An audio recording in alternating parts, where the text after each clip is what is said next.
আমি মোহাম্মদ সিরাজুল্লাহ টুলু, ঠাকুরগাঁও পৌরসভার ৩ নম্বর ওয়ার্ডের বাজারপাড়ার একজন স্থায়ী বাসিন্দা। আমি নরেশ্বর সড়কে অবস্থিত আগমনী স্টুডেন্ট ক্লাবের বর্তমান সভাপতি। আসন্ন জাতীয় সংসদ নির্বাচনে ঠাকুরগাঁও ১ আসন থেকে জনাব মির্জা ফখরুল ইসলাম আলমগীর সাহেব অংশগ্রহণ করছে। আমি মির্জা ফখরুল ইসলাম আলমগীর সম্পর্কে যতটুকু জানি, উনি একজন শিক্ষিত বিচক্ষণ মানুষ। উনাকে আমরা সকলে মিলে ধর্ম বর্ণ নির্বিশেষে, হিন্দু মুসলমান বৌদ্ধ খ্রিস্টান সকলে মিলে যদি আমরা উনাকে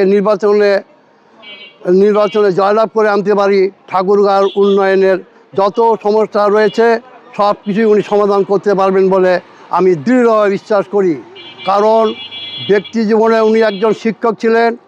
উনি গণপ্রজাতন্ত্রী বাংলাদেশ সরকারের সাবেক কর্মকর্তা হিসেবে চাকরি করেছেন। উনি একজন সফল নাট্যকার, উনি একজন সফল কবিতা আবৃত্তিকারক উনি ক্রীড়াঙ্গনে উনি বিশেষ ভূমিকা পালন করেছেন, ভালো ক্রিকেটার ছিলেন। আমি ওনাকে ব্যক্তিগতভাবে চিনি।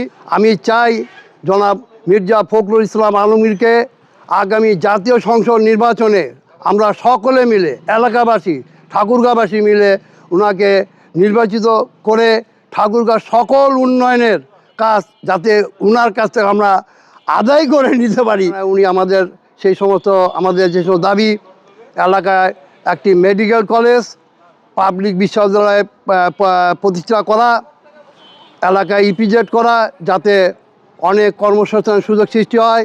ইতিপূর্বে উনি ঠাকুরগাঁয়ে বেশ কিছু বেসরকারি কোম্পানিকে ঠাকুরগাঁয়ে নিয়ে এসেছিলেন।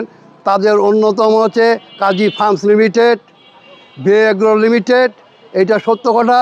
উনার আমলে উনি ঠাকুরগাঁয়ে কৃষকদের সুবিধার জন্য বরেন্দ্র সেচমুখী ব্যবস্থা চালু করেছিলেন।